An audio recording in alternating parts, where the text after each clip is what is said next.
Hey, this is Scott Steiner, Big Papa Pump, the Big Bad Booty Daddy, and you listen to ICOPOD, the best podcast going today. Holler if you hear me.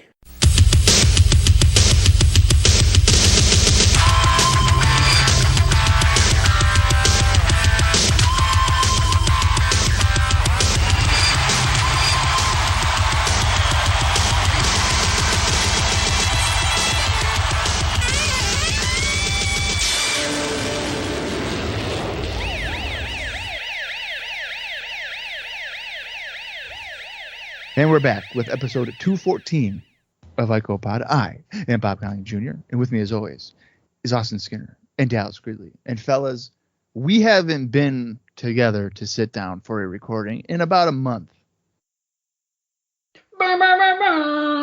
That's right, baby. 1 month to the day, ICOPOD has been retired, but we're back, and we're feeling better than ever. You guys aren't getting this on a 4-month delay. It's 7 days. That's right. Because usually when you get an episode, it's been recorded about 3 to 4 weeks prior to the release date. Right. So now when Screech texts us on Monday, I'll be like, you know what? I do remember saying that funny thing.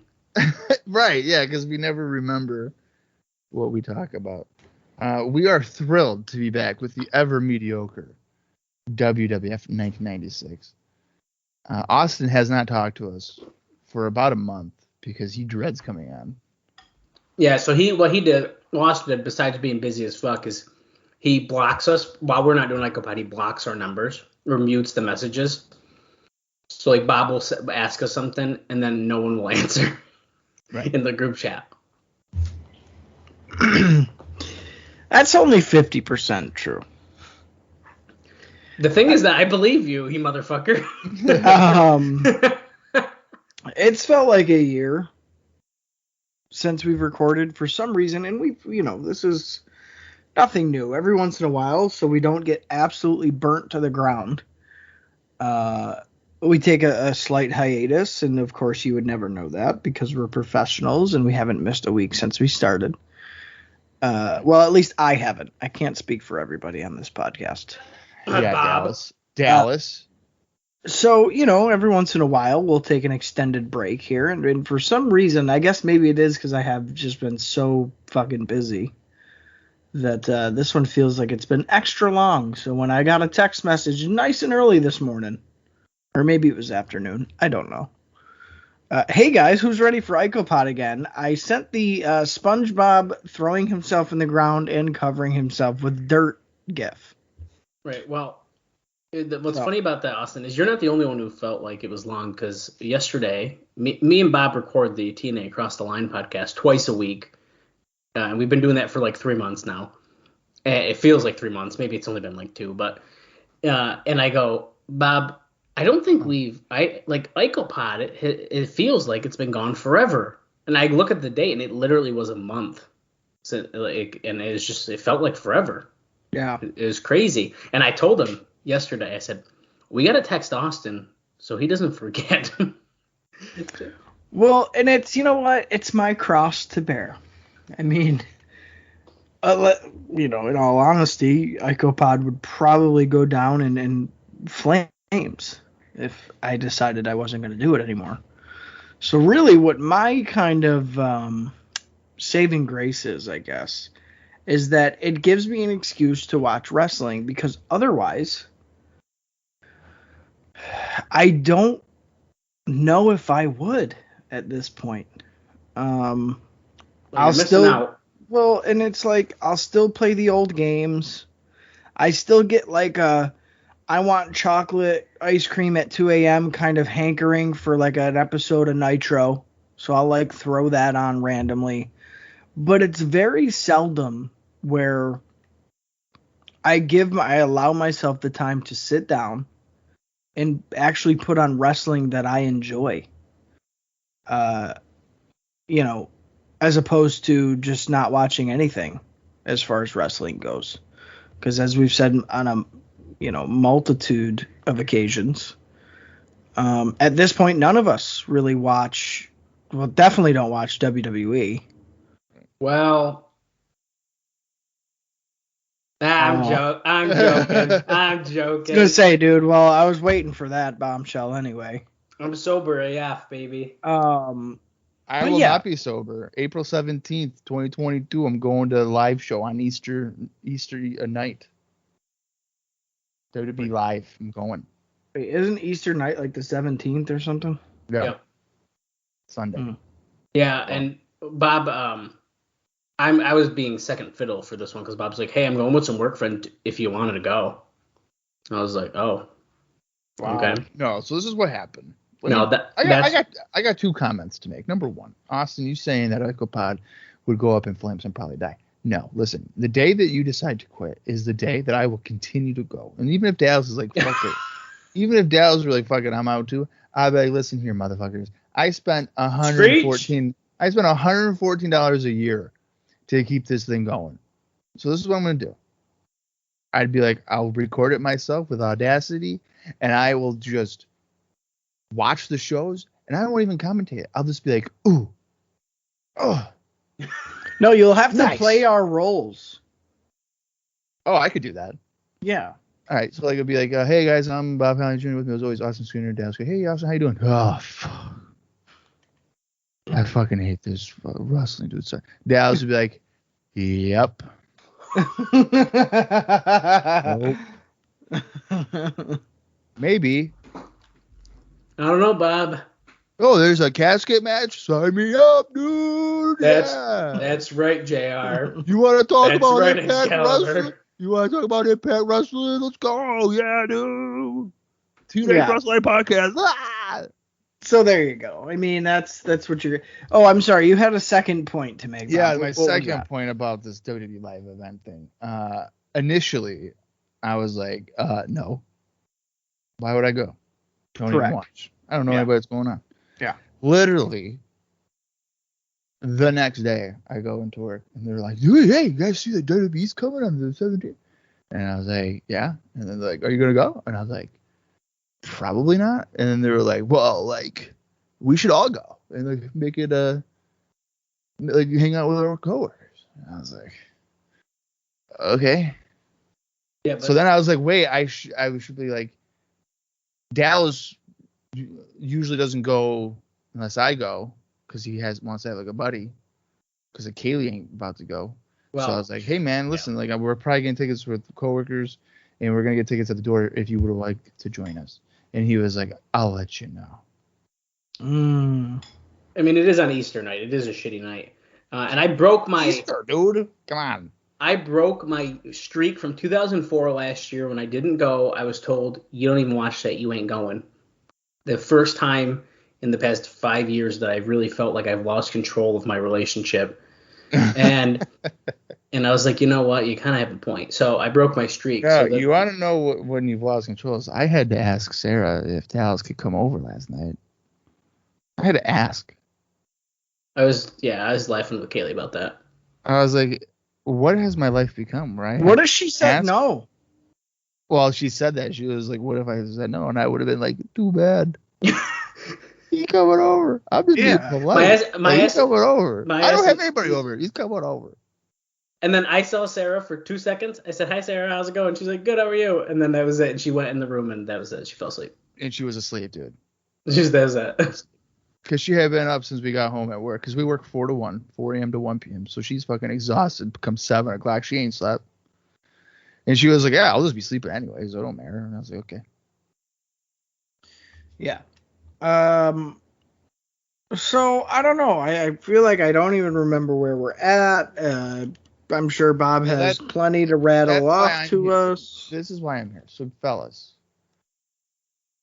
this is the September 16th, 1996 edition of Raw. We are currently dealing with an Intercontinental Championship tournament. Mm-hmm.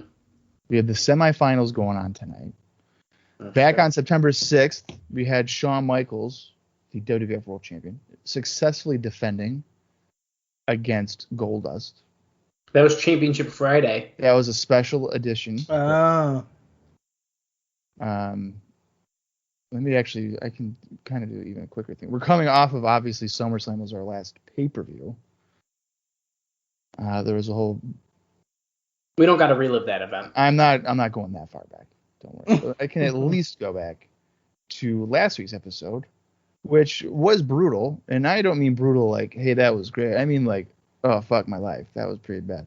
Because last week's episode featured Faarooq and Savio Vega, which, I mean, they worked pretty. I mean, whatever. It's not a big deal. But we had the stalker, Barry Windham, against a plumber. Crush, a convicted felon, and that's his storyline, taking on FJF, Freddie Joy Floyd, Tracy Smothers. And in the main event, and one of maybe the weakest ones since Undertaker fought Skinner, also involved Undertaker when he defeated Salvador Sincere. Oh, yeah. It's a classic. And mind you, Sincere had in fact debuted back in July and was undefeated, but he was primarily working on Superstars and then promptly lost the match in 8 minutes. Yeah, and I think they mentioned his undefeated streak during the match, which was the most it was so ridiculous. Right. And we also can't forget that the Iron Sheik and Bob Backlund have apparently aligned together. Great. I don't believe we really know like why. Usually not. Okay, so actually it's because the Iron Sheik will be training Backlund's latest acquisition. Oh. So it would look like they're both going to be managing a wrestler coming in the World Wrestling Federation. But tonight we've got the semifinal, both of the semifinals. We will be having Marc Mero taking on Owen Hart in one of the semifinals, and the second semifinal is Faarooq against Psycho Sid, plus much, much more. And I can't tell you if that much more is in fact good or bad. But there has been quite the development here in the World Wrestling Federation. And in the Observer, there is a lengthy note about it. And I'm going to try to keep it as short as I possibly can. So I'm going to get right into the Observer. I'm mad already. I know you are. So back on that Friday, September 6th, the Raw Championship Friday special edition on the USA Network, which of course featured Shawn Michaels and Goldust, Jim Ross on commentary had the biggest news stories of his entire career, which has spanned 20 years. And that was, in fact, the announcement of Razor Ramon and Diesel are returning or negotiating to return to the company. Mind you, Razor Ramon, Scott Hall, Diesel, Kevin Nash have been in WCW since late May, early June, and they are part of the New World Order with Hulk Hogan. The ratings for Nitro are going through the roof, but by God, they have found a loophole in the contracts to allow them to negotiate coming back into the company. This is big news. This is big news. Or have they, fellas? Because Kevin Nash and Scott Hall knew nothing of this angle, finding out amidst the commotion within the wrestling while appearing on Friday night at the WCW house show in Shreveport. There is no loophole in their respective contracts, which have more than 2 years left, nor have there been any talks of them rejoining the World Wrestling Federation. So by the sound of it, they wouldn't be able to come back, even if they wanted to, until probably 1999. Or at least mid-98. Wow. Now, let's just take ourselves out of it for a minute. Could you imagine if, say, they did go right back to WWF and Vince was like, well, you guys are doing really good over there and I don't like it, so I'll pay you the WCW money to come back. So, A, imagine if that happened and then they did come back. Or B, imagine if they ended up going back by the time their initial contract ran out, because realistically, it probably would have been a very good career move had they done so. Yep.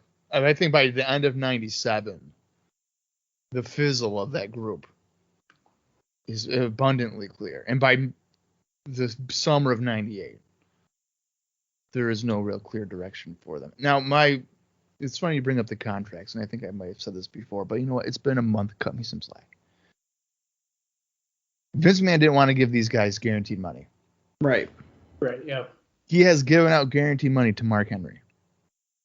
No. And Marc Mero. Marc Mero. At least for Henry, $250,000. And Brian Pillman. Right. Didn't the $250,000, didn't we find out that wasn't accurate? I don't remember. Whether it's that or $100,000. Either way. It was guaranteed money regardless. Over 10 years. Each year for 10 years. Yeah. Yeah. Until 2006, Mark Henry on the guarantee, not even including bonuses off of pay-per-views, whatever. Merchandise. Right. And we've had this conversation because I remember about the merch. Like, what was he selling? Fake hands, like me. $250,000. Now, I don't know what Scott Hall and Kevin Nash wanted for guarantees. I'm willing to bet that just from a guarantee, Scott Hall was like $300,000, and he probably would have stayed. Same thing with Kevin, just on the guarantee, because they would have made more than that, obviously, with pay-per-view bonuses and whatever else. And Vince McMahon's like, no, I'm going to invest in Mark Henry and Marc Mero over Razor Ramon and Diesel. Well, part of me feels like he did that because maybe he felt he got all he could out of those guys. Think about how stale their booking was by the time they left. I think that's a pretty fair point. Trimming the fat. You guys want to go there and make more money? I ain't going to stop you. I think he was getting more legs out of Diesel with that bad attitude heel turn. I don't know. Razor might have been like, what else can we do with him? If you're not going to give him a world title run, what else can we do with him? Like, is he just going to be an intercontinental guy for the next 5 more years? Like, what is that really accomplishing? Yeah. Well, realistically, too, if, say, they were to go with option B, and in 98 they leave, jump back to WWF, those two guys would have been on the peak of the wave for both companies. Because realistically, as soon as WCW kind of free falls, it crosses trajectory paths with WWF when they're like going to the moon with Steve Austin. So they could have easily jumped off that fucking train wreck that was heading for the ravine and ride the fucking spaceship to the moon and like avoided all of that. So I don't know, man. That's interesting to think about that's the case, and that's noted here in the Observer that they have about 2 years left. Like, that's number one. I feel like the fact that they only signed for 3 years is weird. Hey, got to test the waters. Unfamiliar territory.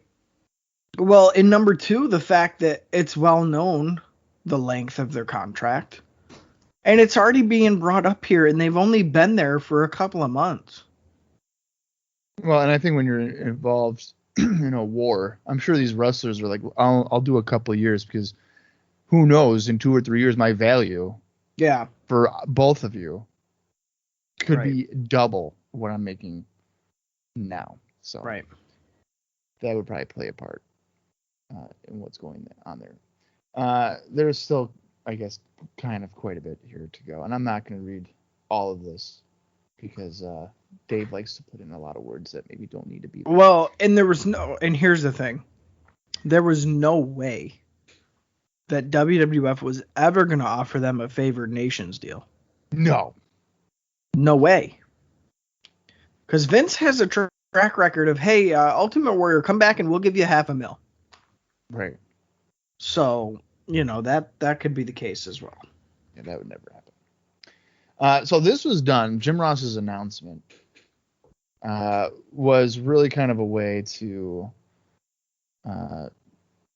make money with the hotline and maybe boost the ratings for their weekend shows, which would be Mania and Action Zone. Well, Mania got a 1.2 and Action Zone got a 1.7, which is what they usually get. While Raw, referring to the Friday one, got a 2.4 and is actually lower than its average. Now, of course, it's on a different night. Yeah. It's not on Monday. It's on a Friday. It's a tape show. Yeah. So that could probably play a part quite a bit. So there is, I guess, a rumor here of the two guys that could be playing Razor and Diesel, because remember, Hall and Nash are not coming in, but they are going to have a Razor and a Diesel. Ridiculous. And those two guys, according to Dave Meltzer, are going to be Rick Bogner, War's Big Titan, as the bad guy Razor Ramon, and Glenn Jacobs, formerly Isaac Yankem, as Big Daddy Cool Diesel. So Dave notes that putting new actors in established roles is commonplace in soap operas, which is a good point. That happens quite a bit. And oftentimes fans don't care. It's just, it gets a character. And it has been done in wrestling as well, as you'll remember, Doink the Clown.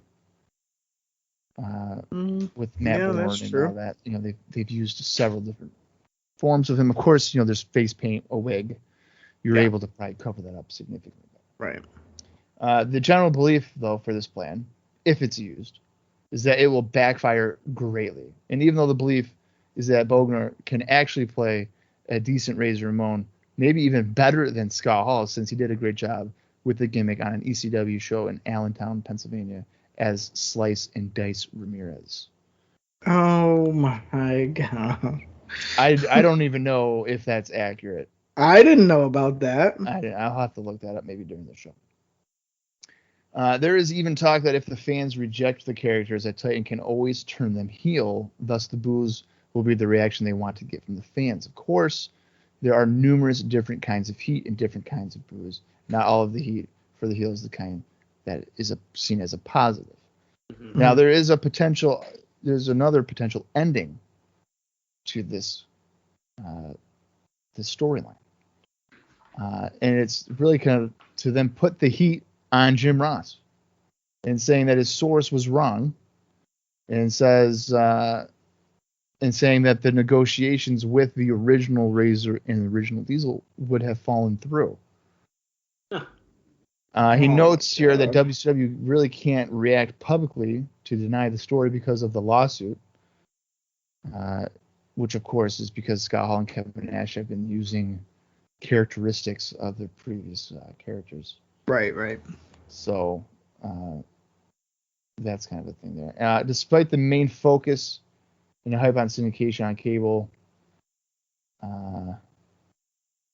it's even lower. That the Friday show with Shawn Michaels and Goldust having a title match, it actually ended up doing a 1.8 and a 3.1 share. So I wonder if the 2.4 might have been for the 9th as well. Okay. That also kind of quells any kind of chance that there is interest in moving Raw to Friday nights. Right. If it's doing significantly worse. So that is the gist of what is going on regarding the fake Razor and fake Diesel storyline. Is that if all else fails, just blame Jim Ross. I think that's kind of funny. Or what you do is you have the real guys come back and beat up the fake guys. Yeah. That would be good. It's like the IC title versus the fake IC title, except it's actual people. Right, in human form. Yeah, it's like, no, I'm the real guy.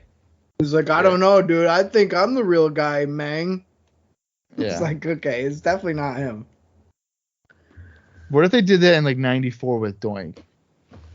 That's what I'm saying. It's like Matt Moore. He's like, take my gimmick off. Right. Yeah. Yeah. I like it. Well, here is news on a potential legit return. And in fact, this wrestler did return for 1 week in South Africa. That's right. Bret Hart. He returned on September 8th in Durban, South Africa for a 1 week tour. The first show of the tour did a sellout of 9,000 fans. And Dave believes that the entire tour will be a sellout. They are taping a live national television show special in South Africa on September 14th in Sun City, headlined by Bret Hart taking on Steve Austin. And they may shoot an angle there to build up Hart's return at Survivor Series. So it looks like we won't see him, at least maybe wrestling, until November. Kurt Angle, the Olympic gold medalist in freestyle wrestling at 220 pounds, was in the office on September 5th and had a meeting with Vince McMahon. They must feel that there's a decent shot of getting him because of the fact It was announced on television, and there is no deal at this point in time. Well, and you know something that's interesting that I guess I'm just connecting the dots on now. So they get Mark Henry.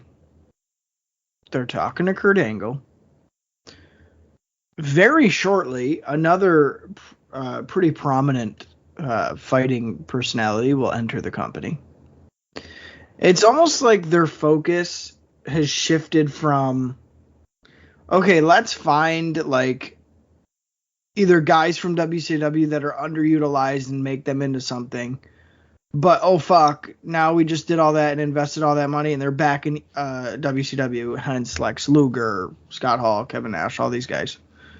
So it's like they're trying to channel different outlets. Like, okay, let's go into, like, the amateur wrestling world or the bodybuilding world or the ultimate fighting world. And it's like, hopefully WCW won't be able to lure these people away because we'll be the ones giving them their first shot, and maybe they'll stay with us because of that.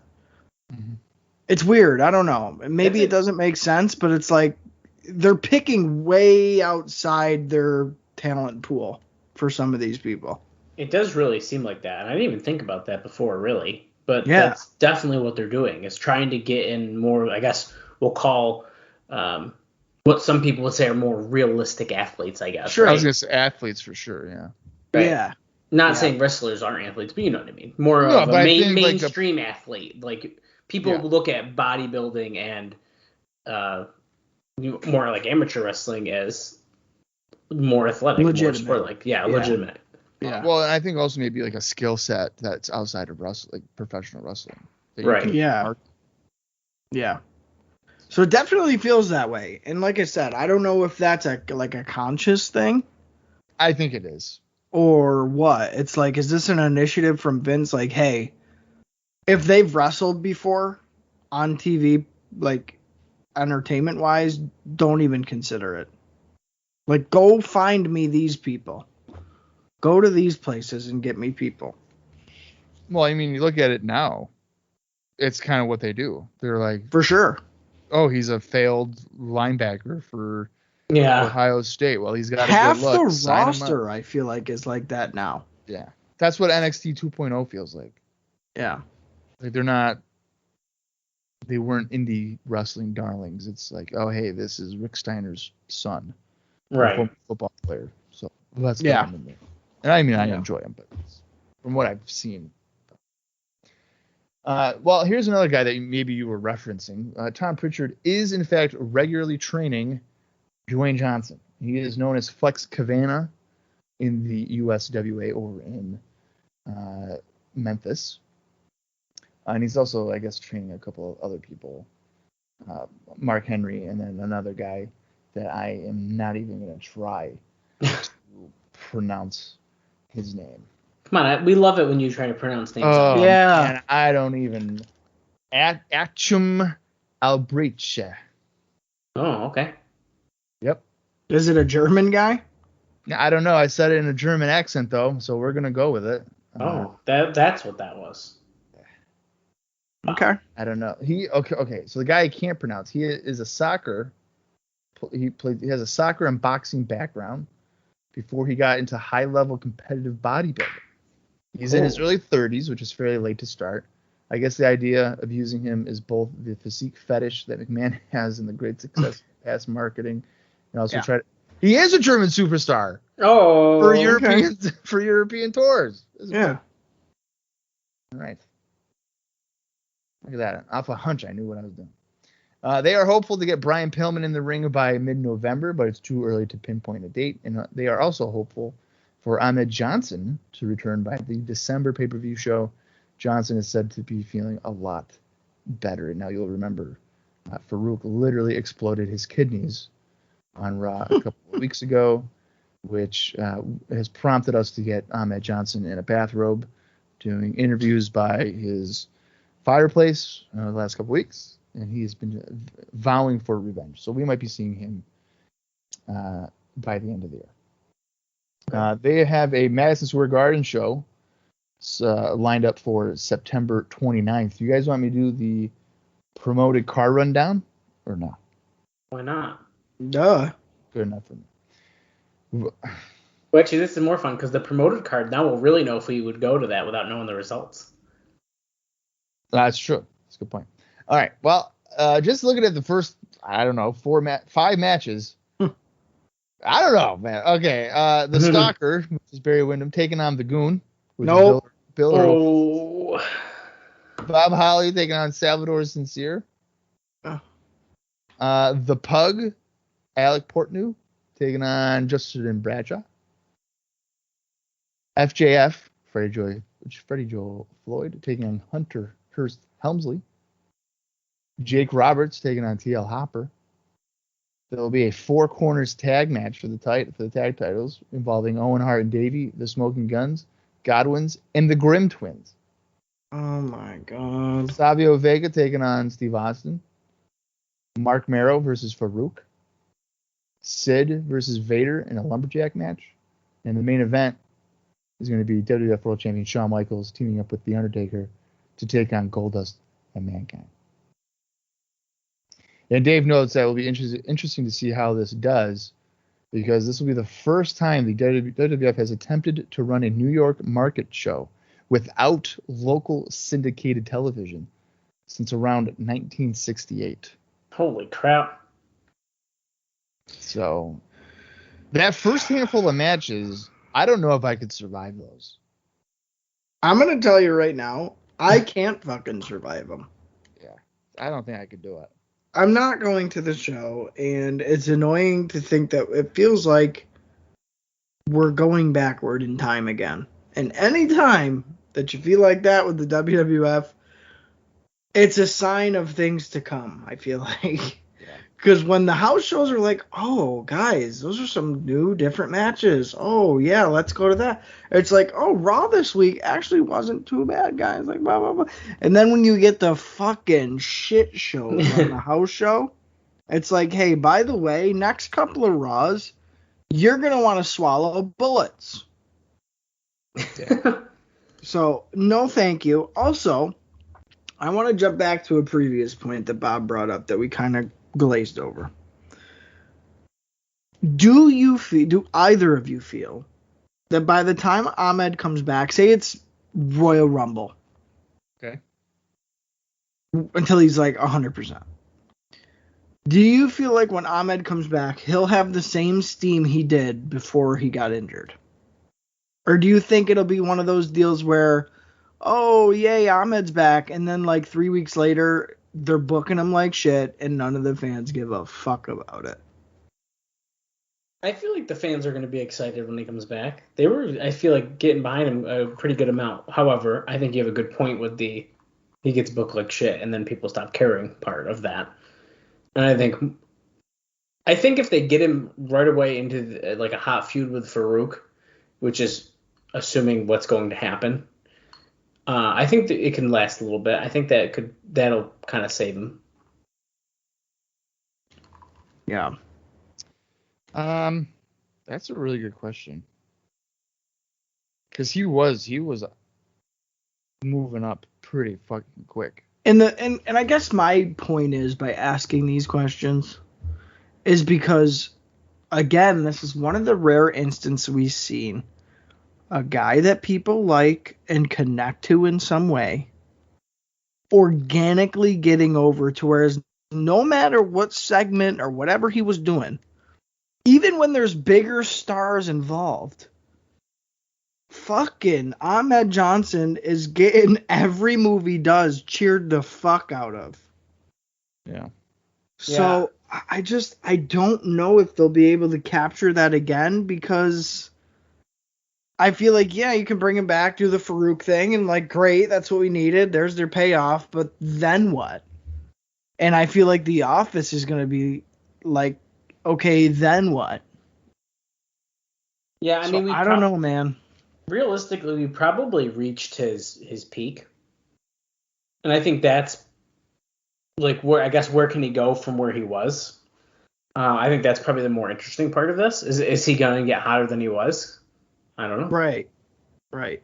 Will they latch back on in hopes that, like, whatever he was gonna do, they still have lined up for him, which is almost never the case. I think initially that he'll have that steam, but I think it really depends on how they follow up on it.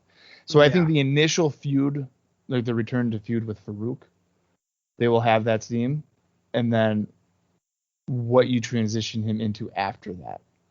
I think it's going to be like a 75% chance that after that happens, or after his initial debut and people are excited, they're going to fuck it up. Yeah, I mean, I wouldn't be surprised by that. So, I'm just throwing it out there because it was something I was just thinking about when you mentioned his possible return at the end of the year. Yeah.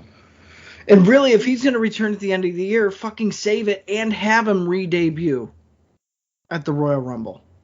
I think that saving it, if he's coming back at December, just save it till Rumble. 100%. For the surprise return. 100%. Yeah, I agree with that. All right, let's get into house show notes. We have 2 of them. The first one being in Sun City, South Africa, and then the other one being in Louisville, Kentucky. And both these shows took place on September 14th. And the Sun City one was, in fact, televised on Super Sport. And Jim Ross and Owen Hart did commentary. But here's the rundown of the show. Crush defeating Aldo Montoya. Yokozuna defeating the Sultan. The Godwins defeating Marty Jannetty and Leif Cassidy. Savio Vega defeating Hunter Hearst Helmsley. Marc Mero defeating Davey Boy Smith by disqualification. And in the main event, Bret Hart pinned Steve Austin in 19 minutes and 56 seconds. And he did the old kicking off the turnbuckle reversal spot that we've seen at like WrestleMania 8, for instance. Mm-hmm. The other one in Louisville, Kentucky, the attendance was 3,262. And it featured the Bushwhackers defeating the Justin Bradshaw and Uncle Zeb. FJF defeating TL Hopper. Faarooq defeating Bob Holly. Jerry Lawler defeating the Stalker. The WWF Tag Team Champions Smoking Guns fighting the Grimm Twins to a double countout. Who is that? Is that the Harris Brothers, you think? I'm thinking it's the Harris Brothers. The Grimm Twins? Oh, fuck. Didn't you mention that a couple weeks ago? Yeah, that they might be coming back. Yes. Psycho Sid defeating Goldust. The Undertaker defeating Mankind in a casket match. And the WWF World Champion Shawn Michaels defeating Vader. It is the Harris Brothers. I knew it. If I had to choose between these 2 shows, I think I'm going to go to Sun City, South Africa. The first show. Yeah. So am I. Yeah. I'm going to have to pick. I agree with that. Absolutely. Yeah. Brett, Steve Austin, the main event. That's enough alone. Yeah. And the other stuff, I don't know. I feel like we've seen it enough as it is. At least a version of it. Right. So it's like I don't really need to attend it, I guess. So we'll go to South Africa. Why not? Yeah. Well, it is now time for season 4, episode 36 of Monday Night Raw, September 16th, 1996. The runtime for this is 49 minutes and 5 seconds. It is the Intercontinental Title Tournament and so much more. Continuing on here. I'm going to count down from 3. And when I say play, you can follow along with this on the Peacock Network or not. That's fine too. But are you guys all lined up and ready to go? As ready as I'm going to be. Yeah, somewhat. We'll see if it cooperates here. Yeah, we'll see too. All right, here we go. 3, 2, 1, play. Here we go, guys. I've been itching to watch Raw since the last time we did it. I like the thumbnail, if that means anything to you guys. Shit, my volume's off. Oh, I thought mine was just extra loud. No, it's mine. Hang on. Well, we My know that. parents were here for the weekend, so they were actually listening to volume on the TV. So that's what it was. Okay. Well, we know that if that's Austin's TV, we know that he's at least 34 seconds behind. Are you kidding? What's your time check at? 30 seconds? I'm at 42. Okay, oh yeah, my so- fucking God. so Here you're we 12 go. seconds dude. behind. 46, 47, 48, 49, 50. All right, now I'm only 2 seconds behind. All right, that's good enough. Not as bad. Is it me or does Faarooq look really fat in his outfit? I mean, should we just address the elephant in the room here? I can't believe they're showing these guys on TV. Even old footage. Oh my Razor. God. We're getting real ballsy. Oh, Gorilla's looking like. Oh shit, am I on? The latest on Bret Hart. Look, there's some footage. Commitment. He said his commitment to the WWF ended right here in South Africa. Oh shit. Guys, we're screwed. He's jumping. I'll tell you, every time I see Bret Hart, I think I like him more and more. Next week we're gonna start our Nitro watch-alongs because that's where Bret's going. I don't know if I could handle losing Bret right now. We haven't seen him in so long. I don't know if though. they could handle it.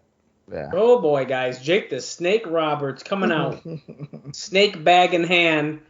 Oh, thank God! Oh my God, it's another Raw without Vince. Yes. I wonder if this is a tryout for Kevin Kelly to be like the face of. Could Raw. be. Well, Kevin Kelly's killing it here. And Jake Roberts is chasing after Jay Lawler.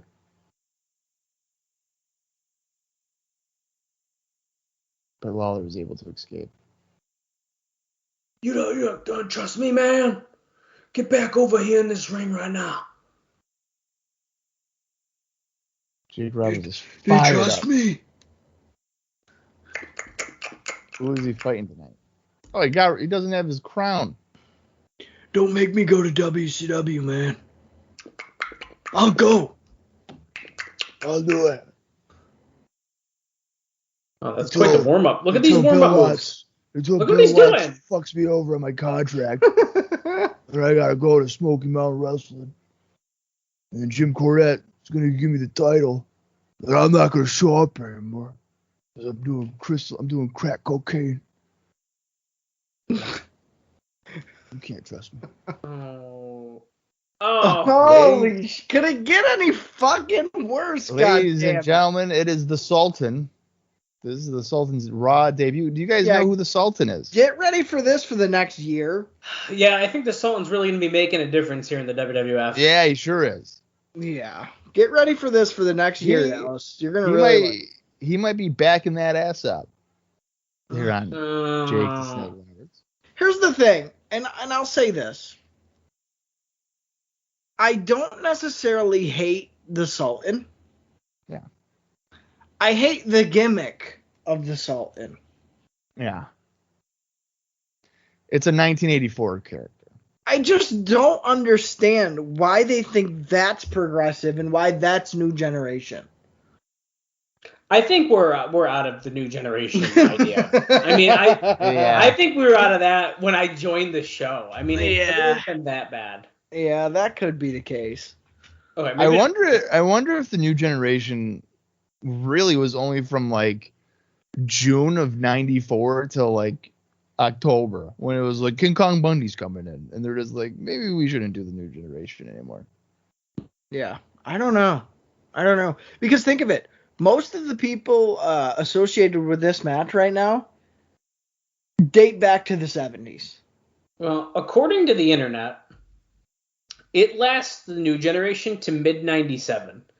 No way. No way. Nope. Oh wow, That is just not right. Look at this hair. Well, and that's what I said. I don't hate the Sultan. It's the gimmick. I don't think necessarily I don't know. Jake Roberts doesn't even look he's taking this guy seriously. Now, for those of you who maybe aren't aware who the Sultan is, and Screech, I'm talking about you. The Sultan is in fact Fatu or Rikishi. And Bob recently bought a Make a Difference Fatu like shorts, right? No. Oh. I did not. We just saw him recently as Fatu. Yeah, it wasn't that long ago. But So someone snuck out of that. he has shaved his head. He has a fake ponytail attached to his mask on top of his head. Yeah. You know what, though? At least it's a better mask than Aldo Montoya's. That ain't hard to do, though. I mean, yeah. Lawler says, "Do you smell the alcohol in his breath?"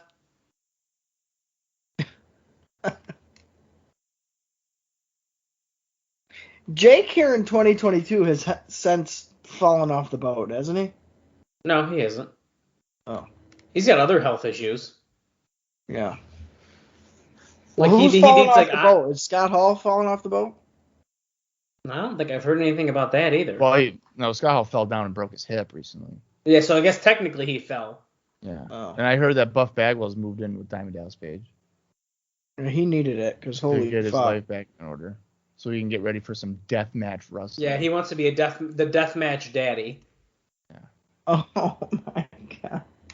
That's real, by the way. I fucking love that.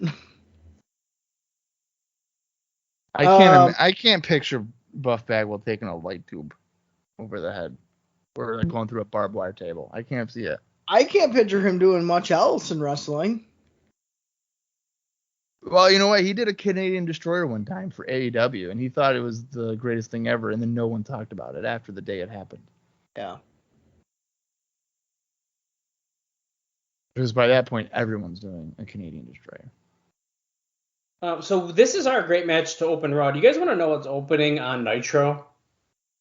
Let me guess. Randy Savage versus Lord Regal. No, I'm going to say it's Ice Train against Dave Taylor. Well, you're both wrong. The WCW Cruiserweight Champion Rey Mysterio Jr. defeated Juventud Guerrera in 9 minutes. Oh. It's probably wicked fucking good. And this is what we're watching. Why are we watching this show? What did he just... Who threw that? I don't know. Sheik? Uh-oh. Is he going for the camel clutch? Oh, wait, the ref saw him throw it. Is Jake Roberts about to give up? They just said Lawler threw it, one of the bottles at Jake, so it was Lawler. Is Solid just won? Yes, he did. Wow. Yep, they are saying this is his debut. He won his debut match against Jake Roberts. Pretty big win for a debut match. Wait, Backlund looks very impressed, but he's silent. So are we saying that the Sultan is Asian? No, Middle Eastern. Eastern? Yeah. But it's being played by a Samoan. Right. Yeah. Well, same reason. Yes, Yokozuna. Yeah. That's what I was about to say. Again, I don't hate the Sultan. Okay, so guys, if you think about this, right now we'd be just seeing the end of Rey Mysterio Jr. versus Juventud Guerrera. Probably non-stop fucking action. Because we're at 9 minutes and 3 seconds, so yeah.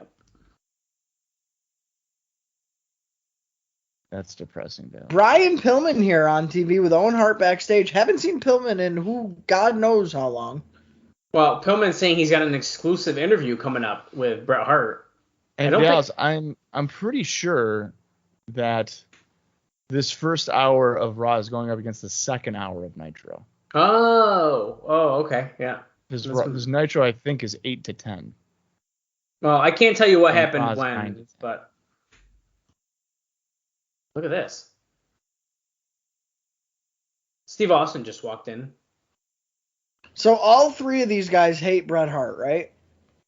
By the looks of it, yeah. Now here is Bob Holly and the Pug. No, that's Charlie Haas.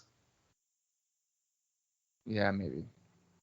What's the Pug? What does that mean? I don't know. I think it's like an amateur wrestling thing, isn't it? I don't know.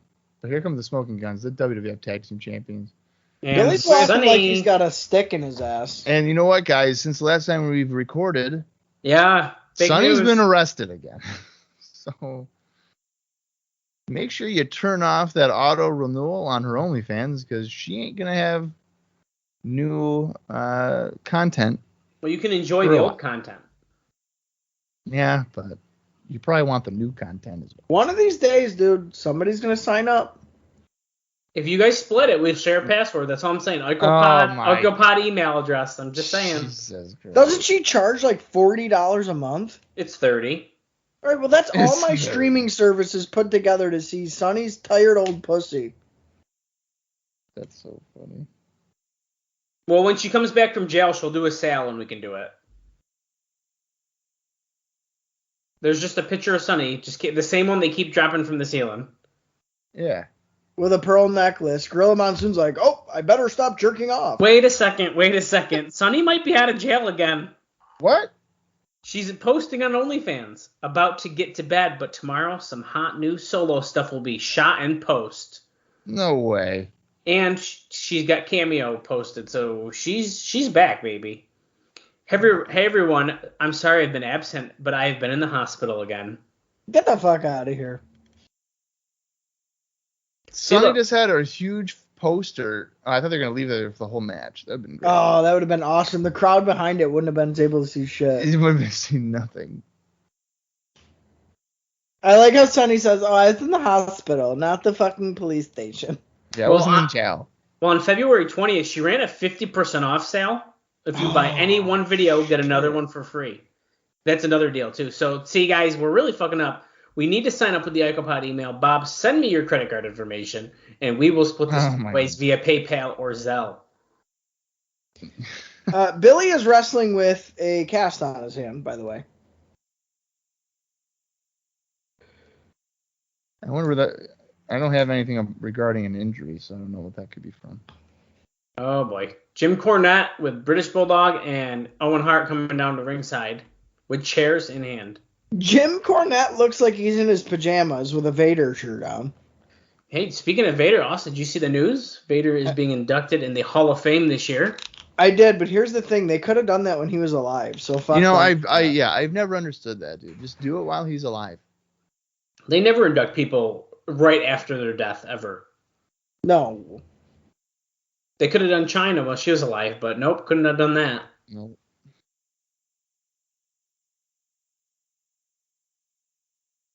We're going to see Jim Cornette's workout later tonight. That's why he's dressed like that, apparently. Oh, okay. When Edge retired, didn't they put him in the Hall of Fame like the next year? Yes, they did.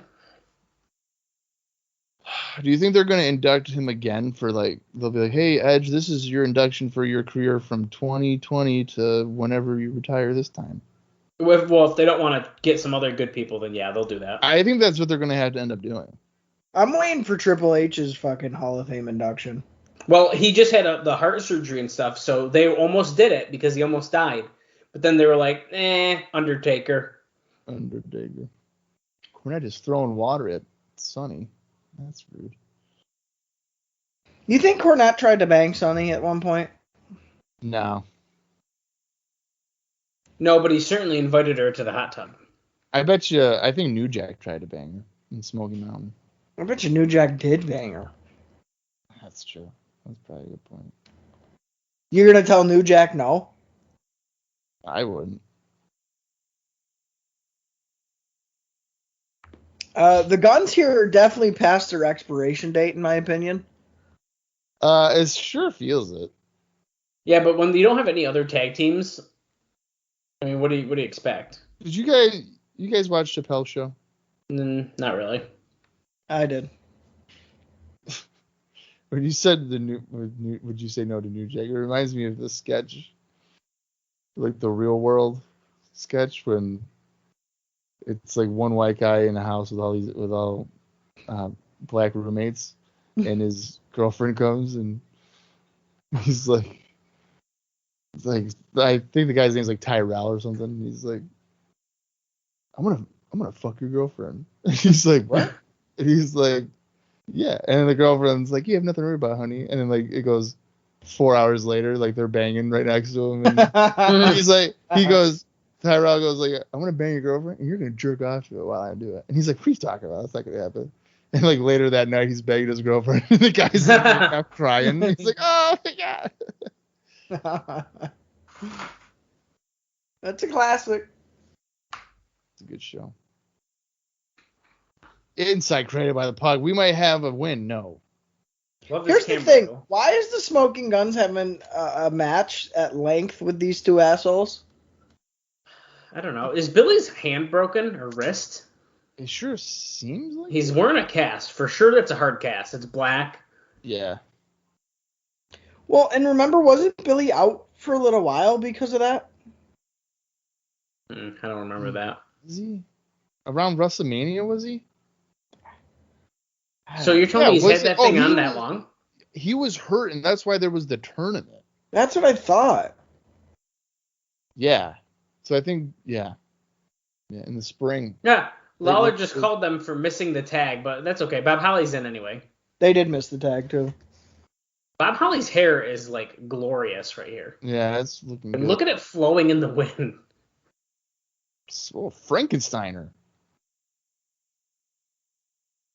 I just don't know who saw this guy and said, hey, let's make him a race car driver. Because he was one. He was one, but, so what? It's part of his personality. Oh, Sonny crotched him. What a bitch. I can't believe she'd do that. You know, it's unfortunate that they view Bob Holly as an occupational jobber. Being a race car driver and all.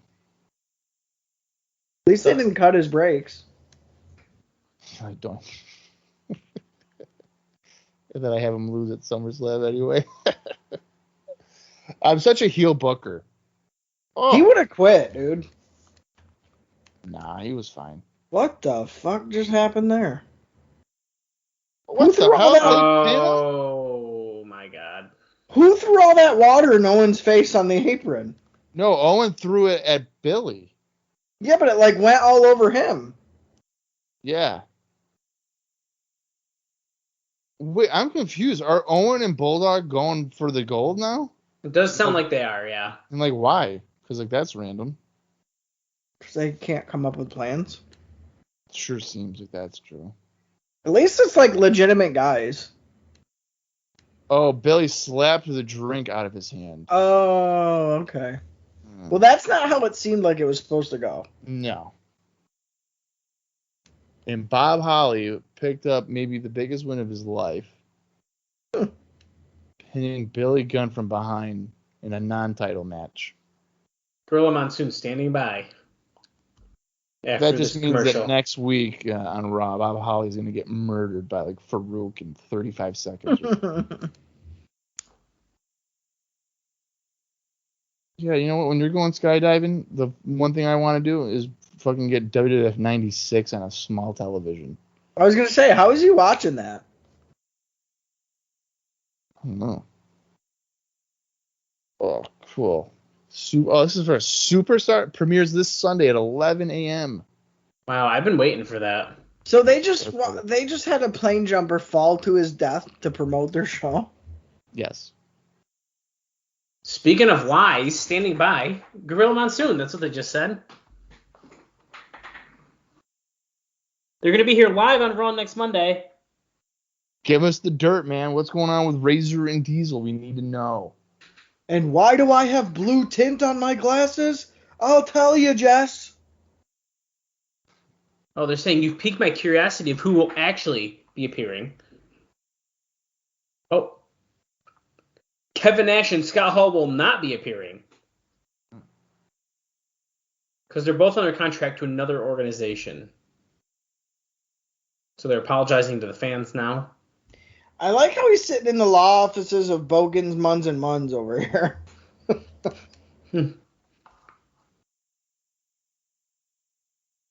And I'd like to remind you, great fans, all you have to do is call 1-800-LAW-1333.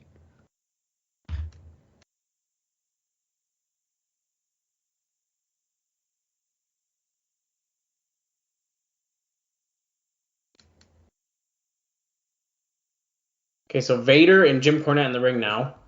Scott Hall and Kevin Nash name dropped on Raw are not coming next week. I feel like that's such a waste. And the talent backstage has to be like, fuck, why don't they just use me instead of talking about these assholes?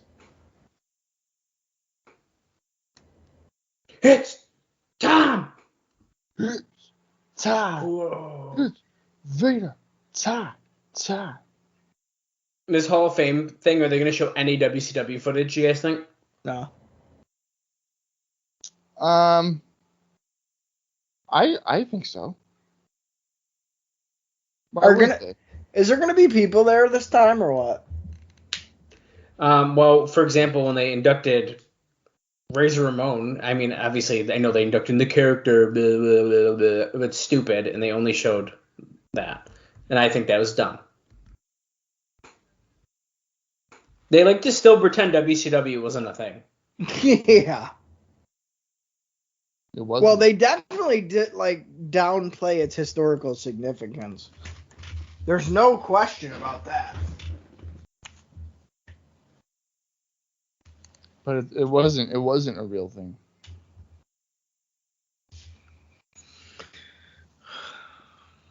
Guys, what are they talking about? I don't care, but like I should probably know. Who the hell's that guy? Jamie Noble.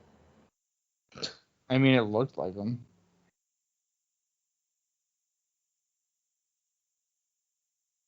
Why is Cornette doing a public workout?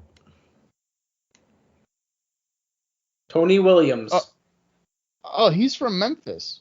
I've never realized that. Look, this is a public workout, Jim Cornette. He's very small, this guy.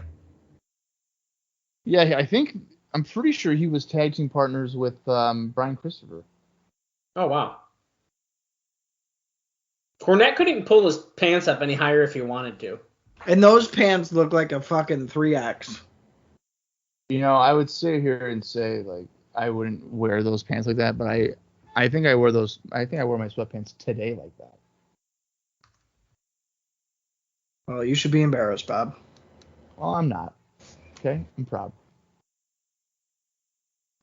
And this one goes out to all the fat people of the world, okay?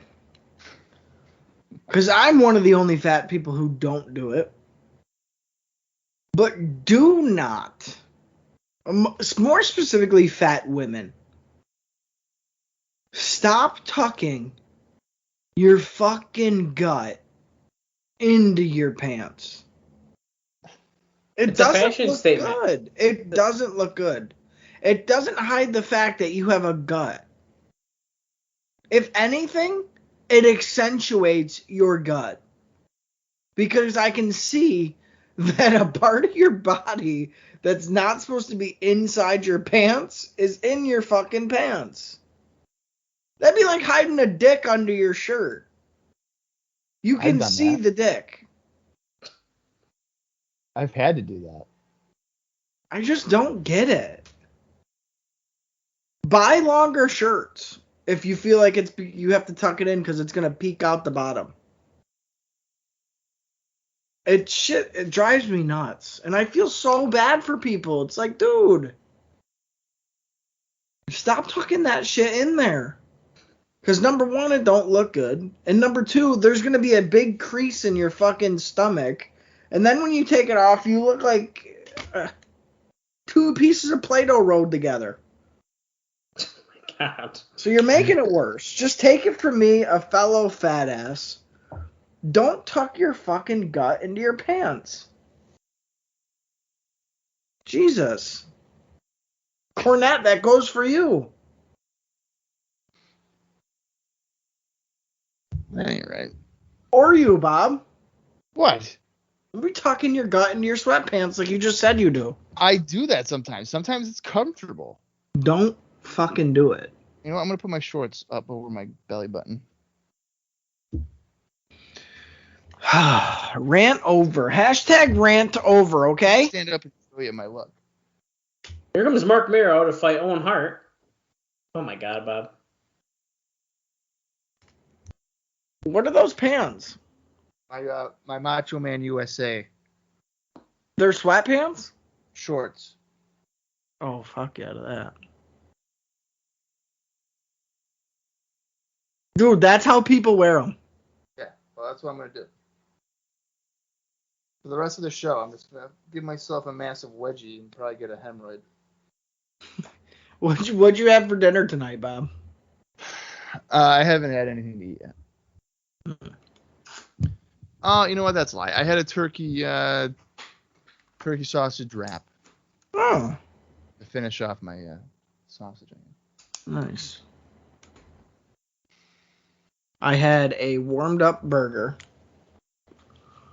I'm hoping that I have macaroni and cheese in the cupboard, and I will make that after we record. All right. I have a decent positive outlook on hopefully this match.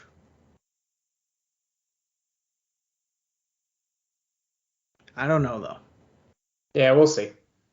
I really wish Owen would stop wearing that fucking thing on his arm.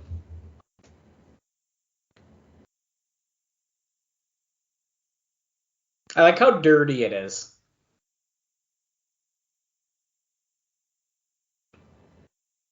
Yeah, pretty much. We're in an arm hold here. Now, if they were smart, they would have had this open up Raw to go against Hoovy and Ray. Well, like I said, I'm pretty sure that Nitro was 8-10. So Ray and Hoovy would not have been going up against what we saw. No, I think you're right about that, which is I didn't think about that. I don't think it was 9-11 for Nitro. You want to know what else happened on the show? Yeah, go ahead.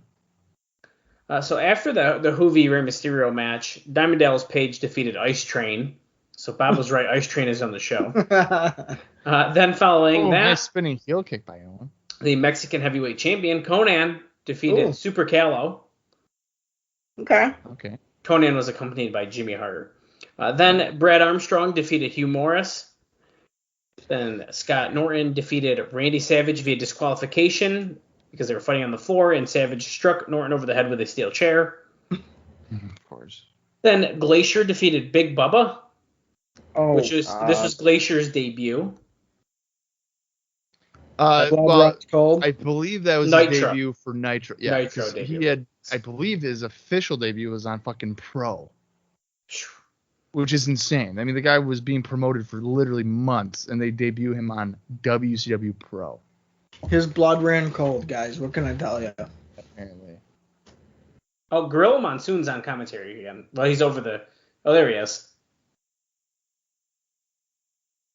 Picture in picture, as Mero's got a roll up here on Owen, but he's not going to get the 3 count. Only a 2 count. Drop kick by Owen.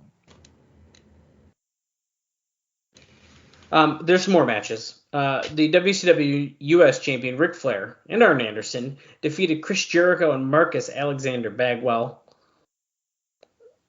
Then, let's see here. It looks like Bischoff said that the NWO earned their own show per their demands before War Games during that match. Then it looks like this is the main event. Lex Luger defeated Chris Benoit and Steve McMichael via disqualification. And my thing moved. In a handicap match, when Ric Flair and Arn Anderson ran out as Luger had Benoit in the torture rack. And their newest member, the NWO's newest member, they sent word, would be referred to as Six. Six pack. Blah! Make some noise.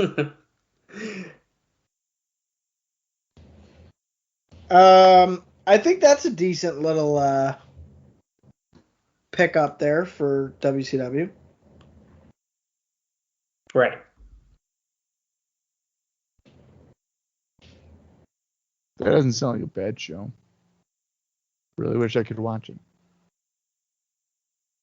Oh, but here I am watching Owen Hart put a sleeper hold on Marc Mero when I could be watching Diamond Dallas Page give Ice Train a diamond cutter, a bang. Fuck Ice Train. That is mean. That's what I think.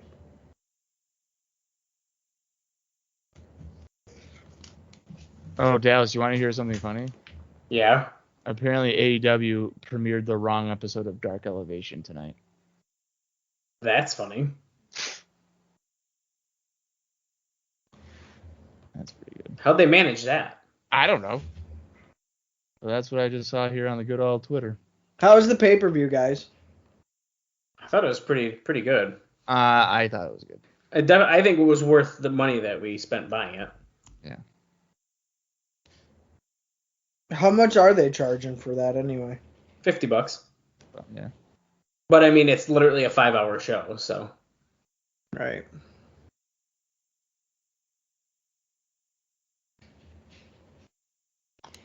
Mankind.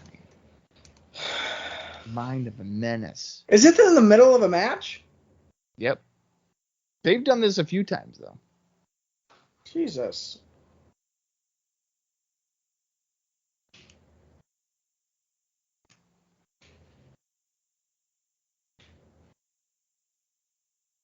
Pray for him. Shawn Michaels vs. Mankind. Mind Games. Live this Sunday. Pay-per-view, guys. That's our next episode. As Owen Hart gives shoulder blocks to Marc Mero in the corner.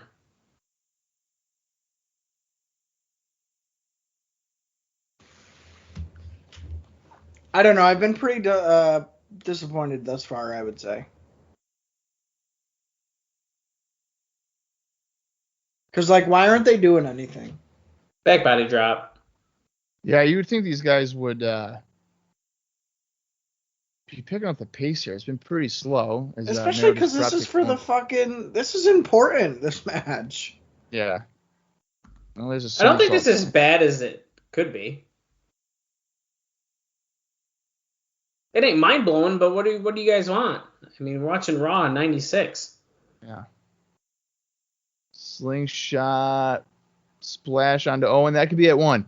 2. No, Owen. If that was it, dude, fuck them.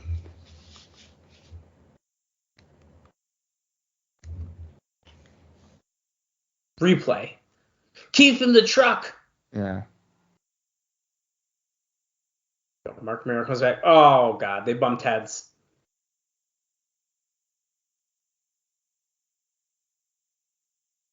Uh-oh. Is he taking the cast off? Yeah. Oh, no way. Shit. The ref literally looked to the side.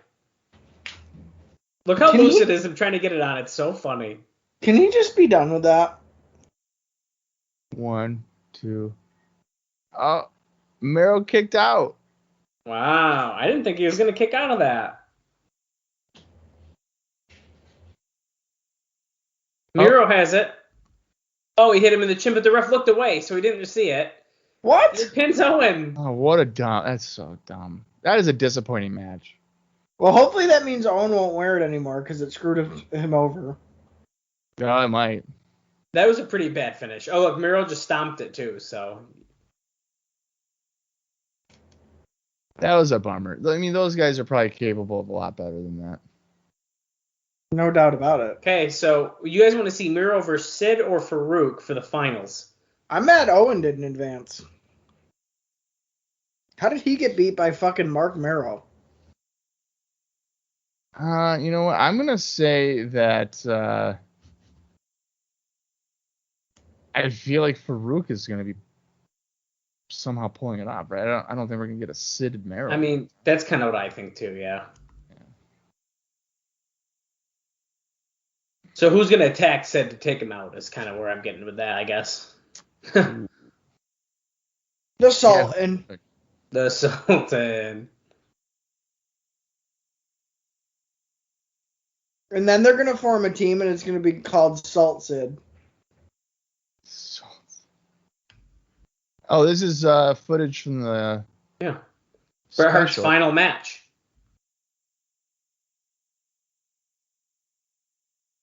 And yeah, after the event. I just want to say one thing, Brian Pillman. You are a liar. Oh, he's calling Brian Pillman a liar. That ain't right. Oh. I'm here in South Africa, and Pillman, you lied. Because you told me they had the WWF ice cream bars here, and they don't even have regular ice cream bars here, Pillman. So when I get back to WCW, I'm telling Bischoff not to rehire you like your whole plan was originally. So he's saying that Pillman lied about him being in Philadelphia for the pay-per-view for this interview, because he's not going to be. Well, fuck it.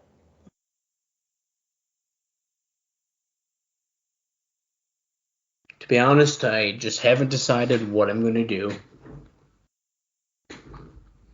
Sunny has changed her outfit to bring out Faarooq Assad. What is that outfit? You almost elbowed that guy. Man, get the fuck away from me. Man, I know I look like an idiot. Don't tell me about it. Man. I'll be damned. It's gotta suck that your whole reason to come into the company is to hurt somebody, and then, oh shit, I actually did it, and now I have nobody to feud with.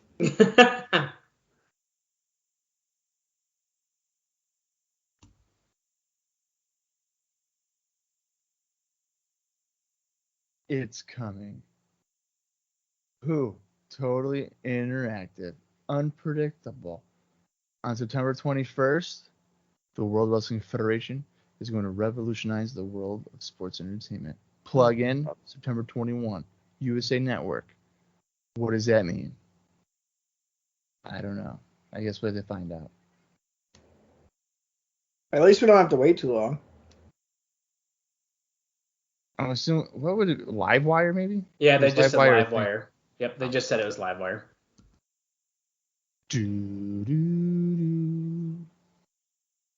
I love Sid's music. Who's the man? That's gonna be the Intercontinental Champion. Because you have half the brain. I have half the brain that you do. I love fucking Nash's I'm sorry, guys. Let's genuine... restart. We're live. Okay, well, I will beat you. I love Nash's genuine laugh when Sid says that to him. Yeah, doesn't he look at Skull Hall and he's like, what? Dude, and starts busting out laughing. And he's got the fake Sid face on at the time, doesn't he? Yeah, I think so. It's either the fake Sid or Vince, but I think it's Sid. Dude, so funny. Fucking Sid. So funny. WWF Livewire, that's LIVWIRE at AOL.com. It probably works like shit. That's right. Gotta sign on to fucking AIM if you want to go to Livewire tonight. I wonder if that email address still works. I'm sure it does, right? Like, I think my AOL email still works. Although I don't know how to even log in. I remember me and Bob used to be AIM friends. You did? No, we weren't. No, we were not. What was your AIM screen name, Bob? Calling boy with like 3 eyes? Boy! No, it was super basic. It was just like Bobby4689 or something like that. My birthday. Oh. I wasn't like, sad girl 42. Let me guess your friends list. It was Smarter Child. Do you know who that is? No. The robot you can talk to. Oh my god. Fucking Smarter Child, and then there was another robot guy that you could talk to. Dude, the robots were awesome. Do you know what I'm talking about? Yeah, I do. I talk to them all the time. I told you guys the story of how I tricked people in the AIM AOL chat room thinking I was like a WWF wrestler, right? No, you didn't, but you're going to tell us now. Okay. I'm sure I did. But I like tricked a guy, or I was a kid. I was like 10, 11 years old. And I was chatting with some other kid who was like 10. But I'm assuming it's 10. I don't think it was Rob Feinstein. It could have been. I don't know. But I was like, he was like, oh, like, what are you doing? I'm like, oh, I work at the office. I'm a wrestler. Or no, I was like, I work at the WWF headquarters. And they're like, what? You do? And he was like, "Are there any wrestlers there?" And I was like, "Yeah, man, all the time. Like right now today, like Big Show's here, Big Boss Man, and like Taka Michinoku." And he was like, "What? Can I talk to one of them?" And I was like, "Yeah, hang on a minute." So Faarooq just hit a back suplex here on set, and so I wait like literally I wait like 10 minutes, and then I go, "Hey man, it's me, Big Show. What's up?" And he was like, "No way." And like he tried quizzing me, like, "Is this really a Big Show? Like, what was your name in like WCW?" And I was like, "The Giant." And he was like, "Wow, what? Wow." Yeah. So I just kept it super basic. Who were you talking to? Some other kid. Like, oh, here's Ahmed Johnson in a different robe. It's a green one. Usually it was red. Some other kid. Yeah, it was pretty pathetic. Because you could find chat rooms based off of common interests, and I put in wrestling, and there was like, I don't know, 40 people in a chat room. And the guy like messaged me, and he was like, "Hey man, what's your name?" And I was like, "Bob." Giant. I was like, "Bob," and he's like, "Oh, like what are your hobbies?" And he's like, "Oh, I actually I work for WWF." What? Who's there? Now you Big Show. realize, Bob, there's somewhere in the world right now Oh, where there's a kid, and now he's a grown adult, probably my age. yeah, who thoroughly believes he once talked to an insider who put Big Show on the other line to talk to him. Yeah, it's one of maybe the first instances of online catfishing. There we go. That's probably the first time right there. Yeah. Between that and Rob Feinstein, who knows? Yeah. Pretty bad. Sid just caught Faarooq on a top rope crossbody with a power slam for a 2 count. Sonny almost had a heart attack. Yeah, I'm not proud of it, but you know what? It's a good time. I don't know. I was Randy Savage pretty early on in the Facebook timeline. Yeah, and you were getting TNA producers trying to book you for a fucking show. Yeah. That one time I was in a chat room and I was like flooding it with my fantasy booking. This was like 2003. It got to the point where I got kicked out. It locked my AOL internet, and the only way I could get unlocked is my mom had a call. Yeah. So imagine the embarrassment of having to wait for my mom to get home. She tries to get on the internet, and she's like, "Why am I locked out? How come I won't do it?" And I had to explain to her what I did. She probably thought you were looking up porn. Yeah, well, that would have been a lot better than flooding a chat room with, "Hey guys, read what I wrote about a Booker T Christian match in 2003." And what'd you do? You just kept posting it, so it was like spam? I didn't flood it, but the only thing I would comment is that. So I would do that, and I would wait, and I would do it, and I would wait. So people would have to read through your bullshit. Yeah, but here's the thing. It wasn't even like a link. It was the whole like match.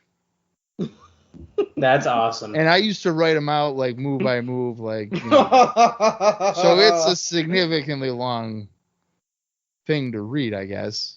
That's so annoying. Because I didn't have a website or nothing. Like, what am I supposed to do with that? So yeah, not proud. This Sid match is still going on, and it's funny because it's almost like they just keep no-selling each other's moves. Right. Oh, headbutt. That should be a DQ. Faarooq hitting a headbutt with his headgear. It almost looks like a do-rag. A little bit, yeah, the back flap of it.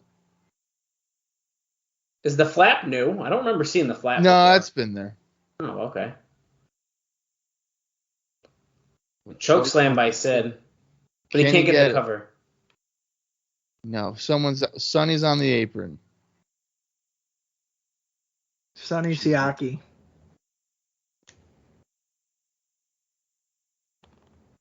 Faarooq's going to the floor. It looks like he's going to grab a chair. What are Still- you going to do with the chair, Faarooq? Still I real didn't- to us.com. Chris Jericho turned down a big offer from AEW. Oh wow.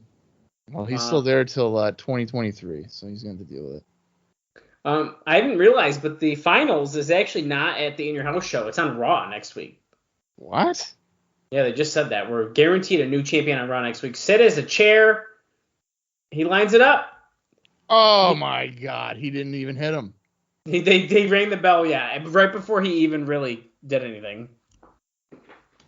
Well, I think he didn't hit him, and they try to cut it to where he. Oh my God, Sid is this huge man, and he's so delicate with a chair. Ugh. That was bad. Well, Sonny's pulling out Faarooq. Try to save him. Faarooq Assad. Guys, that was a really good match. No, that was pretty boring. Mero and Faarooq. Who you guys putting the belt on, Mero or Faarooq? Faarooq, I guess. Faarooq, to hope that Ahmed's going to be back soon. Faarooq Assault. From Willy Wonka. Oh, what is this? Oh, The Undertaker. Okay. After this Sunday, Drive. Gold Dust. Look at the shitty little cross with lights. Yeah. Oh, is he talking about Goldust? Yeah. I may have forgotten to dye my hair and beard back to black. But it doesn't matter. No, dude. I think this is them saying that he's human now because Paul Bearer has his power. So he can't dye his hair anymore. Mm. He's aging. What if he was aging and then slowly was turning into a 95-year-old man? The final curtain match. Undertaker. He's the versus new Hogan. Undertaker. Mark Henry versus Jerry Lawler at Mind Games. Whoa. What the fuck? Why? It should be Jerry Lawler and Jake the Snake again. Smoking Guns against Owen and Bulldog, so they are in fact going to wrestle. Jose Lothario against Jim Cornette. Get out of here. Oh my God! And for the WWF Championship, Shawn Michaels against Mankind. Tell you what, that card doesn't sound terrible. No, that's not a bad card, really. Really? Even with Jose Lothario and Cornette and Mark Henry against Jerry Lawler? You know it's going to be funny Well, in I both think cases. Lawler's going to get squished. You fucking better.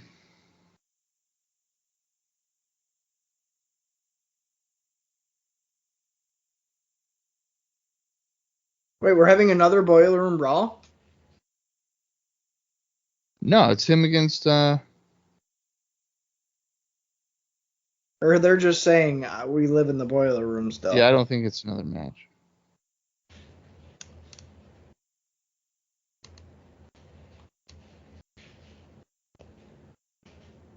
He's rhyming? Oh my God. You can barely hear what he's saying. He's like squeaking.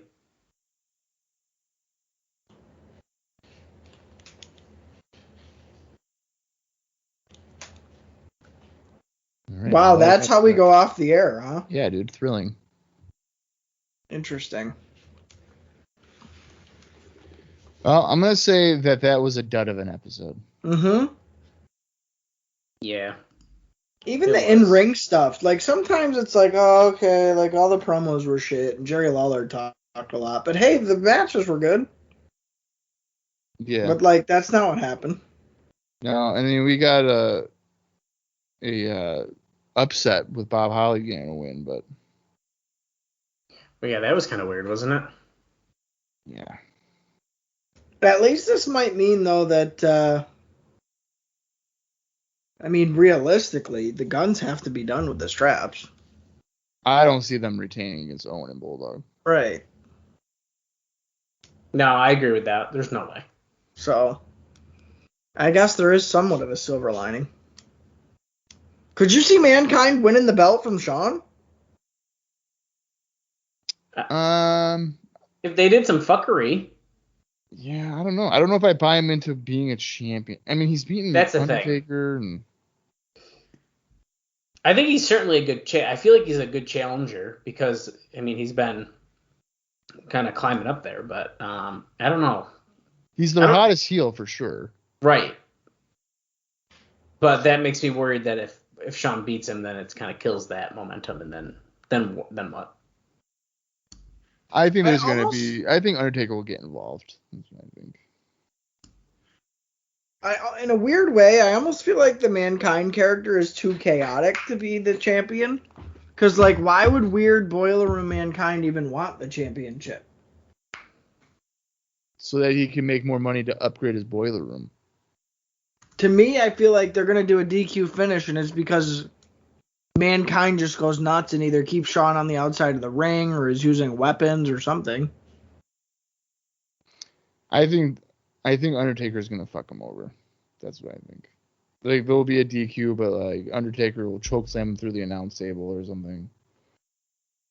And Shawn will retain that way. And then maybe, like, even Vader will come out again, and then it'll be Shawn. Right. Well, I He'll feel say, like move. move. You fat piece of shit, move. You're supposed to move. Yeah, I don't know, guys. I mean, for the go-home episode of Raw to be that kind of sucks. Yeah, I don't think it added my interest to the pay-per-view, which is the point of No. Go Home. I did like that they showed like the card right at the end though. I did like that. That was nice because I don't know. I feel like that's not something they've really done. Like here's the entire card essentially. So I like that. Yeah, I did like that as well. Who do you guys have the most interest in on this show? On this specific episode? Yeah, this episode.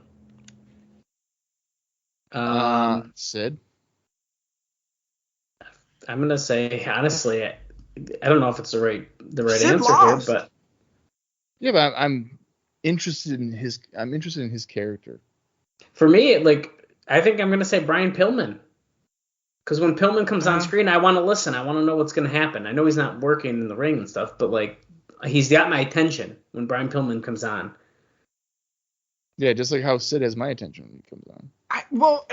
Maybe you can make a case for both of those guys in this sense, but I just wish there was more direction with both of them. Yeah, I totally agree with that. Although, once again, I mean, with Pillman not being able to work, I mean, yeah. I don't know. Austin, who are you most interested in? It's kind of split for me because I love the teaming, and it's been a team that I've been waiting to be put together for fucking 2 years now. Owen and Bulldog. Love that team. Love the chemistry. Legitimate team. Entertaining, can wrestle in the ring, can usually make their opponents look decent. I'm excited for that moving forward. But to be honest with you, and even though we only saw him a little bit, I do think there's some momentum for Steve Austin building. Sure. No, there is for sure. Especially if the Golden Boy Bret Hart's coming back, and that's who's getting programmed with him. Not Shawn Michaels. Not fucking Undertaker, not Sid, none of them guys. Right. I think at this point, it's clearly Steve Austin. Yeah. He's fighting him on the fucking tours. So, for me right now, and even though we only saw a brief moment of him this week, it's like, dude, how is that going to work? And to me, man, it feels like Batman and the Joker. That kind of perfect fucking antithesis of each other. Bret Hart, fucking straight-laced, shooter guy, grew up in the business, fucking kind of has always really been a top guy wherever he goes sort of deal. And then it's like Steve Austin, who's the total opposite. This redneck guy who's got shit on, stomped on, told no, fucking you're garbage. Nobody wants to pay money to see you. Can't do shit. And then he comes in this and it's like, oh, nobody knows who you are. You're the ringmaster. Maybe we'll fire you. And like, no, I had to build my own gimmick. And now these two guys are about to fucking fight. Perfect. So for me, again, even though we only saw a little bit of both of those entities, I think the people I'm interested in the most right now are Bulldog and Owen together. Yeah. Because I think separate, they get lost in the shuffle right now. Sure. They don't know how to book those people. So together, I feel like they can make something happen. And then Steve Austin, I think, is on a really good trajectory to Bret Hart. And I think that pairing is going to be really, really fun to watch. And like Dallas said, you throw Brian Pillman in there as like a catalyst between the two. Owen, who still has bad blood with Bret. I don't know, man. That, for me right now, that's what's pushing me forward. Like, yeah, Sid, and we've talked before, we all like Sid, but Sid I still feel like is a big fish in an even bigger pond, and it's just kind of swimming upstream and seeing what happens, and again, no real direction, and now he's losing to Faarooq in the IC tournament. It's like, I don't know, but hopefully with the people that I've kind of been keeping my eye on here, moving forward, we're going to get something decent. And I am kind of looking forward to Mind Games next week. I think on screen, on paper, it's a decent card. And it's matchups we haven't gotten 1,000 million times. Right. Yeah, we're going to get a few duds in there, but it wouldn't be WWF otherwise. I mean, right. At least we know most of the card this time and not 2 matches, and then the other 6 got switched. So I'm staying hopeful. I didn't like this episode. The in-ring action wasn't good. It was very par for the course kind of deal. There was no real standout segments or anything like that. You get the Sultan debut. I think he had a decent showing. But he's got 2 anchors tied to his ankles, and Iron Sheik and fucking Bob Backlund. I don't know, man. Mixed bag, but for me, and I'm gonna side with Bob and say it was pretty much a dud. Yeah, I mean it was. All right, I think we're all on the same page about that.